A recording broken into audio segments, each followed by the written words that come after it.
Hello everyone, my name is Holden Hardman, and I am so glad that you're here. This was a video I planned to do before Jen and I got married. And if you've been following the channel, you know that we've been run amok with internet issues, moving issues, and not only was I not able to do this video, but a handful of others. But as of now, we're going through season 3 as it's being released on Amazon Prime, and I figured if there was a time to delve into this topic, it would probably be now. Throughout the seasons of The Boys, there's been direct references to God, Jesus, Christianity, and the subsequent portrayal of Christianity as presented in the show. Hey, so that wasn't a piece of cake. Now, in my usual videos that I do with Jen or with Matt, I don't usually go too deep into these topics unless it's relevant to the content that we're watching. Like when we watched The Prince of Egypt, I figured that was probably fair ground to talk about God and religion. And because The Boys blatantly and sometimes abruptly shoehorns a negative characteristic or aspect of God. Do you accept the Lord and Father as your Savior? You shouldn't need proof. I feel like it's within the realm of appropriateness to just talk about it. Do they have a point? Are they right in their view of God? Butcher went on a mini tirade in episode 5 of season 1 calling God a mass murderer. He's got a hard-on for mass murder and giving kids cancer. And this big old answer to the existential clusterfuck that is humanity is to nail his own bleeding son to a plank. That is a cunt move. Come on, even you got to agree with me. One of the main character arcs that Starlight has in the first and second season is her falling away from her faith. I mean, I'm not so sure you're supposed to take it literally. It portrays her as growing up and facing the harsh yet true reality of the world. I do want to say before we go any further, I want to disclose what this video is and what this video isn't. This is not a video to proselytize to you. I'm not trying to save you. I'm not trying to convert you over to my way of thinking. So take a deep breath. Everyone just relax. Nor is this a video to complain about all the Christian persecution we Christians must take in the media, where I seek an echo chamber of like-minded Christians to shake our fists at the godlessness of the world. This is not a video to bash Christians or Christianity, but rather to look at the things said about God and Christians and Christianity in some of the episodes, how Christians and God are portrayed in some of the episodes, listen to what is being said, and determine if there's any merit. I think that's fair. I will say, I am a Christian, I love Jesus Christ, I do my best to try and live by his teachings. Religiosity aside, I think most people would agree that there are practical elements to Jesus' teachings that are worth trying to follow, even if you're not swayed by his divinity. But every day I fall short of the glory of God. Now, I've done my fair share of criticism towards mainstream Christianity and how Christians often portray themselves to the rest of the world. But for me, I think a good bit of how God is portrayed in The Boys went further into the I'm not so sure about that territory. Now, generally I get two types of people that respond to these videos almost immediately, and they're from total opposite ends of the spectrum. I get the fundamentalist Christians who are convinced I'm not a Christian, condemn me to hell, and then proceed to go to every other video I've made and copy and paste their hateful rhetoric on those. I also get the spiteful atheist who cannot fathom how someone with an iota of intelligence could possibly believe in God. They liken my faith, or faith in general, to a belief in Santa Claus or the Tooth Fairy, with the originality you'd expect from someone whose greatest achievement in life was that one time they had a comment reply on Reddit get 5.6K upvotes. Both of you, leave your comments and piss off. It's everyone else this video is for. My Christian, agnostic, atheist brothers and sisters that are open to an honest and maybe uncomfortable review of both atheism and Christianity. I'm gonna break this video, or these videos, up into multiple parts because there's so much I'd love to talk about. But for this one, we're gonna start with season 1, episode 5. This is the earliest and most blatant focus on the American Christian subculture, with some hilarious jokes and portrayals along the way. So to get up to speed, the portion of the episode I wanna talk about takes place at Believe Expo. This is sort of a parody take on Christian revivals, complete with youths swaying their arms in the air as they listen to the same 4 chords played over and over again, which I find totally hilarious and true. It's important for me to distinguish that as much as I love Jesus, I am acutely aware of the oftentimes ridiculous presentation of Christianity that we've merged into culture. So this parodying and mockery of the American Christian subculture, I find hilarious because I actually agree with a lot of it. At least to a point, because I've made jokes with no malicious intent about Christian subculture, but let's see if they maybe take it too far. Let's take a look at this guy. So this is a soup character named Ezekiel. His public persona is a guy who supports traditional values and condemns homosexuality, while he himself is a hypocrite homosexual. Now I took this as a jab against traditionally right-wing Christians who condemn homosexuality, homosexual behaviors, while they themselves have been caught in homosexual scandals or even pedophilia that was either covered up or minimized by supporters. And depending on where you stand, you think one side is worse than the other, but this has happened across every spectrum of Christianity, both in Protestantism and Catholicism. So Ezekiel stands on the pulpit to this group of overly nodding people, implying the gullibility of his audience, and he says this. Jesus said, hey bro, bring it in. You shouldn't need proof. You should just believe because I say so, because you have faith. Okay, Jesus said a lot of stuff. Jesus said a lot of stuff about faith. Jesus never said this, even paraphrased as Ezekiel tries to do. It's part criticism on how people can blindly follow something as shown by all the nodding morons in the audience, but it's also in part attempting to point out and illustrate the absurdity of believing in a God or God at all. If I may be so bold as to go after the heart, I think of what they're trying to say is, there is no evidence for God, therefore you have to be a moron to believe in God. Now real quick, I do want to point out that there is a difference between faith and blind faith. Now, many Christians today have a blind faith. I believe because the Bible tells me so. I don't need anything else.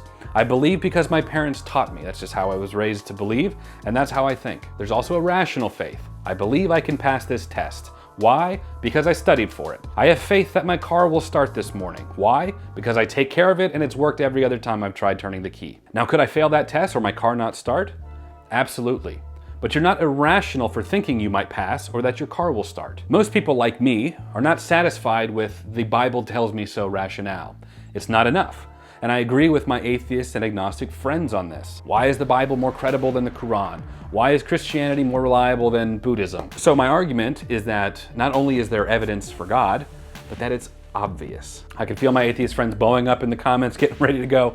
Relax, take it easy, give me the opportunity to get through this, and don't worry, I'll make sure to piss off some Christians as I continue on here too. Everyone's gonna be offended by the end of this, that's my goal. But I'm gonna do my best to break this down as succinctly as I can. To me, the four biggest pieces of evidence, of the many, are nature, order, life, the scientific acknowledgement of our limited dimensional observance. Woo, that's a long one. And we'll get into that for sure. Moral objectivity, again, my atheist friends, I feel you, I hear you. Relax, we'll get to it. Everyone be cool. Everyone stay calm. And number 4 is the historicity of Jesus Christ. That's your word of the day. Now, I do want to be clear, when I talk about the evidence for God, I mean evidence. And I want to distinguish that from proof. For example, I cannot prove that my wife won't try to poison me this afternoon and collect on my life insurance. I cannot prove that my father loved me when he was alive. The evidence, however, is that my wife loves me and she would not try to poison me. The evidence is that my father loved me. I'm just going to go briefly over my 4 points of evidence, and I say briefly, loosely, because you're probably looking at the runtime, questioning whether you want to continue on at this point in the video anyway. And I'm saying this just because I'm going to go over the main points, and I could probably break down each point into an individual video of its own. My objective is not to convince you of God or convince you to believe in God, but rather strip away the implication that the belief in God is as absurd as some atheists might lead you to believe. So nature, life, and order might be one that you've already heard before. The complexity against entropy, rational minds, and life. I can feel my atheist friends out there rolling their eyes. Hang on, I'm gonna get through it, okay? The Big Bang, for example, which happened 13.8 billion years ago, implies a cause. Anything that has a beginning has a cause, something that prompted it. This is the case 100% of the time in the observable universe. The Big Bang itself violates the first law of thermodynamics, which is that matter cannot be created nor destroyed. And yet, here it is, created. Virtually scientifically unanimous. Now, is this proof of God? No. Is it evidence for something or someone that initiated a cause? You bet. A common retort I hear to this is, well then who created God? Well, I'm so glad you asked, atheist commenter down below. The creator or cause, whatever that thing might be, of the universe would have to be infinite, timeless. We know this because time itself was created during the Big Bang. As a matter of fact, this is one of the main debates currently today among cosmologists because of string theory. Time. We know that time does not work uniformly across the known universe and has a direct relationship with gravity. There's something called time dilation. If you've ever seen Interstellar or Planet of the Apes, or Lightyear, and they go and they travel close to a star or some planet or something that has a different type of gravity than Earth, and they only travel for 20 minutes, but to everyone else, it's been 40 years. This means that time is elastic and interactive in the known universe, not outside of it. Which means that whatever caused the Big Bang must exist outside of the known physical universe, outside of space, time, and matter. And despite what your overly enthusiastic Baptist uncle says, the Big Bang and evolution happened. And they are not contradictory of the Bible. There you go. Now I pissed off some Christians. Evolution is the study of process, life changing over time. It does not contradict Genesis. It does not question the authority of the Holy Bible. And the insistence of modern Christians objecting to observable, repeatable, scientific data is one of the most damaging things Christians have done to the image of Christ, I'd say, in the past 250 years. It's super embarrassing, and honestly, that's a video for another day. There are several scientific hypotheses for the origin of life. I say hypothesis because it's not subject to the scientific method. It's lacking two key ingredients: observability and repeatability. We look at the fossil record and we can see clear evolution. Transition fossils. We can also see a clear lineage of history. We look at the layers of the Grand Canyon because it's one of the most observable pieces of evidence for this. And we find trilobite fossils that are only found in a specific layer of the Grand Canyon. They are found in specific layers of sandstone, certain types of limestone, and blue angel shale. They don't exist in any other above layers. They existed for a specific period of time. The origin of life, however, is different than the Big Bang and evolution because we have no record for it. Now, there's hypotheses about the early state of the Earth, certain chemicals interacting with different types of energy in the atmosphere. Those created amino acids, which helped form early organisms, and so on. Now, there's three prevailing theories of the origin of life: biopoiesis, abiogenesis, and spontaneous generation. And to be honest with you guys, I really did not set off to do a whole science class here, but I'm going somewhere with this. The most popular is abiogenesis, life coming from non-life. This is still today one of the biggest debates among scientists, theologians, philosophers about where life came from. We have never once been able to replicate life from non-life ever, not once. We can constantly hear about how the earliest form of life emerged from the primordial soup, yet they are still so complex they're non-reproducible outside of natural reproduction. Now, is the non-reproducibility of non-life to life proof of God? No. But when we see that life only ever comes from life in the observable universe, plants make plants, people make people, animals make animals, given what is currently observable and repeatable, it is not absurd or irrational to look at that and say, life came from life. Whether it's God or aliens or whatever, the evidence is that life does not come from non-life. Number two, next, is the scientific acknowledgement of our limited dimensional observance. Say that 5 times fast.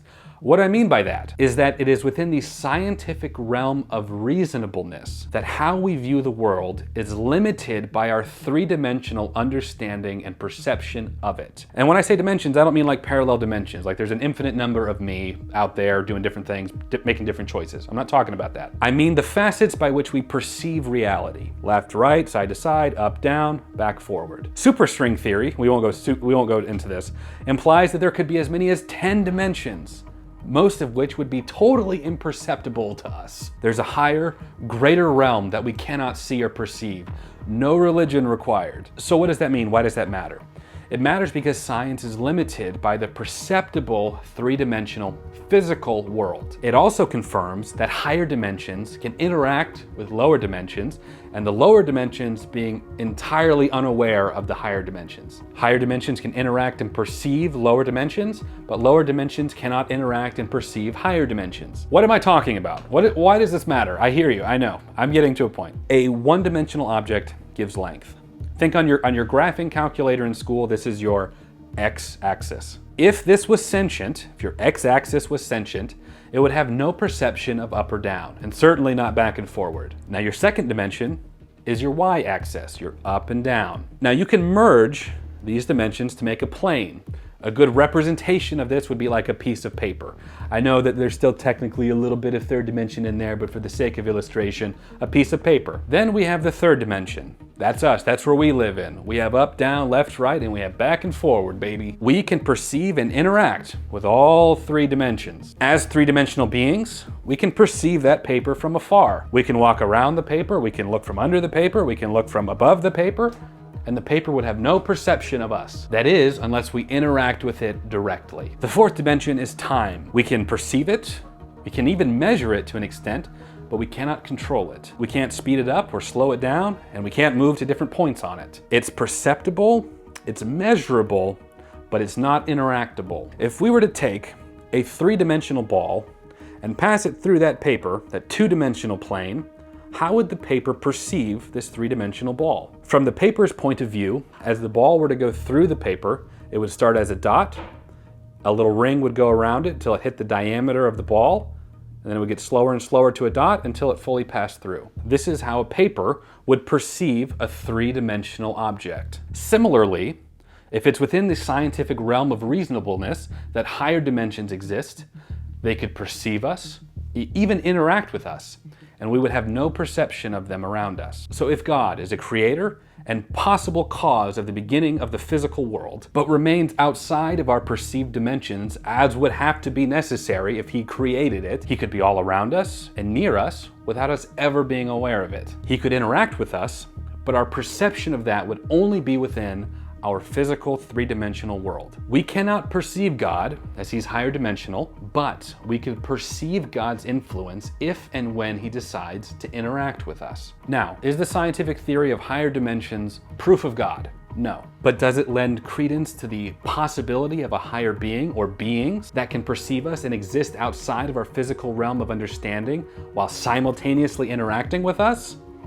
Absolutely. The next, number 3, is moral objectivity. This is a huge point of argument and debate amongst primarily Christians and atheists. But the evidence to me points towards objective morality. That is to say that there is an objective moral law that transcends culture, time, and the laws of the land. Objective moral law implies a moral lawgiver. Therefore, it must be rejected by a secular humanist. Objective morality indicates and insists that humans have innate value. Not because culture tells me, not because it benefits my particular tribe, not because some arbitrary law tells me it does, but because we are made in the image of God. A subjective moral view is that I determine what is right and wrong. It's subjective. Morality is relative. There is no God, therefore there is no moral lawgiver. If there is only physical, we're just a collection of atoms and chemicals, and whether you do right or wrong, the end result for you will be the same. You'll be fertilizer in the earth. Then it would be at your benefit to procure as much physical pleasure as you could while you have that set period of time. And a concept like sacrifice would be absolutely foolish. For a secular humanist to judge the morality, the right and wrong of another person or another group is, and it's going to sound harsh, intellectual hypocrisy, and is absolutely counter to the worldview they insist that they have. You say murder is wrong, I say murder is right. Where do you get off telling me what is right or wrong?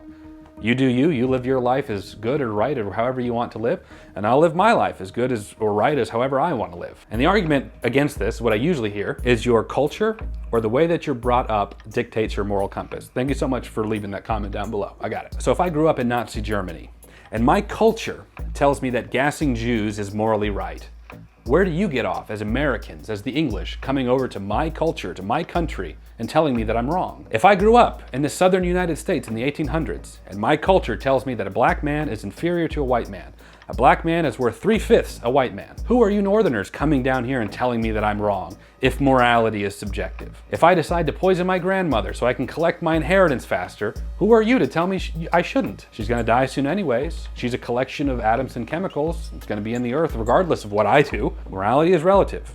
It's subjective. And what we find in every case of this is that there were people who grew up in this culture knew it was morally wrong to gas the Jews and to be racist and to kill your grandparents, and they actively fought against it. But if you were to try to accept subjective morality, you'd have no authority or cause to judge anyone else's perception of their own moral code. If you want to rape a woman because you have a high testosterone amount, and there's a weaker woman walking down the street, who's to say that's wrong? It might be wrong to you, to your opinion, But to me, it might be right.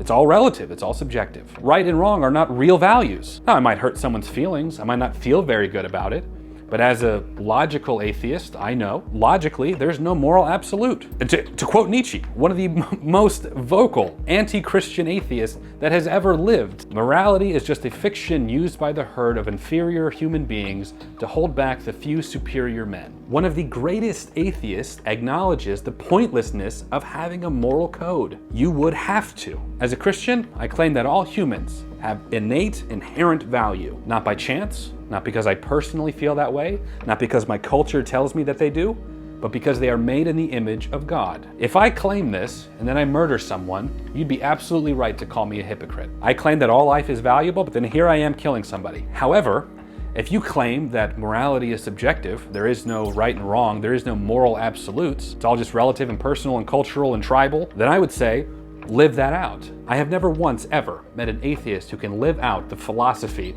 of moral subjectivity. Luckily, most of the atheists I know and choose to interact with are all great people, and I love them to death. But if an atheist passes moral judgment or claims that something is wrong, it's contradictory to the worldview they claim to have. If the KKK believes it's okay to harass and kill black people, that's fine. It's all relative. But often, and luckily, you hear atheists with extreme moral codes and protests. It's because they know a black person has the exact same amount of value as a white person. It's because they know it's wrong to murder, it is wrong to rape, it is wrong to abuse children, that gassing Jews is wrong whether you grew up in Nazi Germany or not. And they believe this so strongly that they advocate intervention and even punishment for people who perpetrate those things, even if they're not from our culture, country, or tribe. And I'm grateful for that.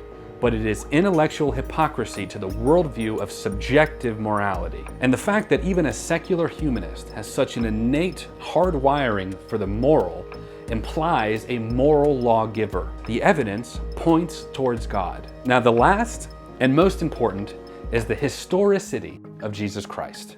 Was Jesus Christ God? Did Jesus Christ raise from the dead? What is the evidence for the resurrected Jesus? Are the Gospels reliable historical texts? Now, from time to time, I do run across the occasional atheist that denies that Jesus was even a historical person. Nonsense. Even among secular historians, there is an overwhelming abundance of acknowledgement of Jesus as a historical person. Not only through the Gospels or other New Testament texts, but non-religious texts as well. You might be familiar, probably heard this one before, the Jewish historian Josephus talks about Jesus Christ. The Roman historian Tacitus, he writes, Christus, from whom the name had its origin, suffered the extreme penalty during the reign of Tiberius at the hands of one of our procurators, Pontius Pilate. Mara bar Serapion, who was a philosopher at the time, around 70 AD, he writes a letter to his son, and he references the murder of Socrates, the burning of Pythagoras, and the execution of the wise king of the Jews. It's also relevant to note here that there are no Christian themes in his letters, and that he is believed to be a pagan. And these are just 3 examples. There's dozens more like this. So to deny the historical Jesus is to deny truth. You can't get on to Christians for putting their fingers in their ear about science stuff, which they do, don't get me wrong. If you're also gonna put your fingers in the ear and be like, no, Jesus was made up, he's make-believe, it's not true. I respect so much more the argument that Jesus was not God and he did not rise from the dead, then Jesus did not exist. At least one of those has some intellectual backing to it. So I figure, you know what, we're this deep in, let's go ahead and talk about the heavy stuff. Let's talk about the resurrection of Jesus, since that's really the crutch that all of Christianity leans on. So what is the evidence of the resurrected Jesus? I would think, was Jesus' tomb empty, as described in the gospel? That's probably the best place to start. Historian Giza Vermes, who's a secular Jew, not a Christian, a Jew who doesn't even believe in the divinity of Jesus, he writes, in the end, when every argument has been considered and weighed, the only conclusion acceptable to the historian must be that the women who set out to pay their last respects to Jesus found to their consternation not a body, but an empty tomb. As recorded in the Gospels, it is women who first discovered Jesus' tomb was empty. This is so important and such an overlooked detail in the resurrection of Jesus. In the time of Christ, women were considered second-class citizens, unreliable, untrustworthy, and their testimony certainly didn't weigh as much as a man's. And a huge problem that Jesus had with some of the religious leaders at the time was that he humanized women, especially and even the treatment of what would be considered a lower-class woman or a lower type of woman. Yet the gospel accounts that women discovered the empty tomb. If you were trying to start or perpetuate a hoax at the time of Christ about an empty tomb or a resurrected Jesus, the absolute worst thing you could do is give that first credibility to a woman. It's either a really stupid move on the part of the writers, or it's true. In the same way, I often hear that the gospel accounts are not exactly identical, as if this somehow is evidence of their unreliability. Rubbish. And the reason I say that is because discrepancies among eyewitness accounts are to be expected to some extent. If you think I'm being unreasonable, consider this. When a police officer reports to a crime and they begin interviewing people, what is the first thing they do? They separate everyone. And they go to all of them and they interview them. Can you tell me in detail what happened? Use as much detail as you can. I want to know the facts, blah, blah, blah. They hear different versions and variations of the same event. There's usually the main factual event that happened and variations in the detail. One might say that a perpetrator of an attack punched the guy 3 times. Another witness says the guy, he ran up to him, he tripped on his way, he ran up there and he punched him 4 times. The point is, they both saw the perpetrator punch this other guy. The identity and number of the witnesses differ in various gospels, as does also their testimony. If the empty tomb story had been manufactured by the primitive church to demonstrate the reality of the resurrection of Jesus, one would have expected a uniform and foolproof account attributed to patently reliable witnesses. Now, an empty tomb is one thing, but the Gospels report Jesus' appearance not only to the disciples, but to 500 other people. That the followers of Jesus, and later also Paul, had experiences of resurrection is, in my opinion, a historical fact.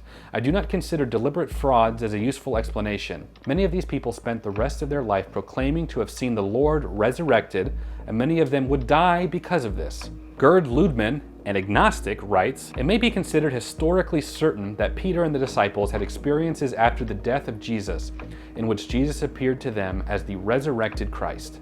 Historians that acknowledge the claims of the resurrection, but deny that those events actually happened, they have claimed that it possibly was mass hysteria to the disciples and maybe some of the others that claim to have seen Jesus. So that is to say that historians acknowledge as historical fact at least the claims of the resurrected Jesus. Dale Allison writes, "One person can hallucinate, but 12 at the same time, and dozens over an extended period of time?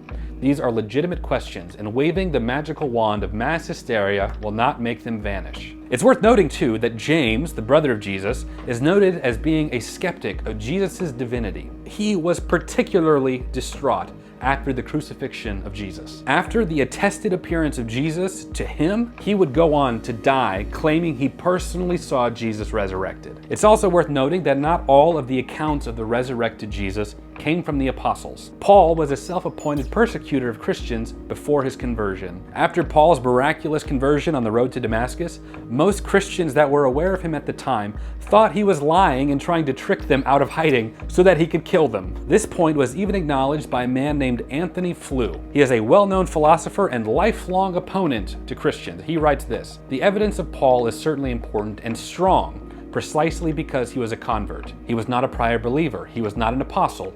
Rather, he had been an active opponent. I think this has to be accepted as one of the most powerful bits of evidence that there is, precisely because he was converted by his vision." Now I'm just scratching at the surface of all this, but what does all of this mean? Early Christianity offers us a missing body, plus visions of several individuals, plus collective apparitions, plus the sense of a dead man's presence, plus the conversion vision of at least one hostile outsider, the Apostle Paul. Taken as a whole, this is, on any account, a remarkable, even extraordinary confluence of events and claims. If there is a good, substantial parallel to the entire series, I have yet to run across it. Now, when you take all this together from the broad, down to the more specific, down to the historicity of Jesus Christ, if the miraculous events of the resurrection prove to be true as the evidence suggests, then the implications for us living today are immeasurable. And I'm sorry guys, I swear, I was not planning to make this video on the evidence of God. I really wasn't. But to counter the absurdity that there is no proof, there's no evidence of God or evidence of Jesus, is just absurd. And that Jesus says, "Believe just because I say so," as Ezekiel says in the episode of The Boys, is ridiculous. It's not true, it's intellectually dishonest, it's a misrepresentation of who Jesus is and what Jesus said. And don't get me wrong, fundamentalist evangelical Christians are usually the worst purveyors of this type of thing. But in this case, Ezekiel, the show The Boys, They're doing it pretty badly here. This video isn't even about the boys anymore. I'm gonna have to change the title now to the boys and something else. This video is already long enough. I really wanted to get to Butcher's whole speech, his little mini tirade about God being a mass murderer and giving children cancer and nailing his son to a plank and all that. Because honestly, I find that to be a much more interesting discussion anyway, because I understand that it echoes a lot of how non-Christians feel towards God. Why do bad things happen? Why would an all-powerful, all-good God allow these things to continue, and so on? But we'll have to wait till next time. I usually make video series like this kind of in bulk, but I'm gonna wait this time because I want to see some of the comments. I'm sure there's a whole bunch of doozies down there, both from Christians and atheists, but I want to sift through some of them and pull hopefully some good questions, both from Christians and atheists, and address some of them maybe in the next video. And hopefully the next video will be a little bit more focused directly on the boys' content itself. I just couldn't take that. That was too absurd for me to take. I'm sorry, everyone. It is what it is. Here we are. That's it for now. Like if you enjoyed. 1 like equals 1 prayer. So make sure you do that. Subscribe so you'll be notified the next part of this. Check out Patreon. I'll do my best to try and post these up a little early for patrons that might be interested in it. And I'll catch you in the next video. Take care, everyone.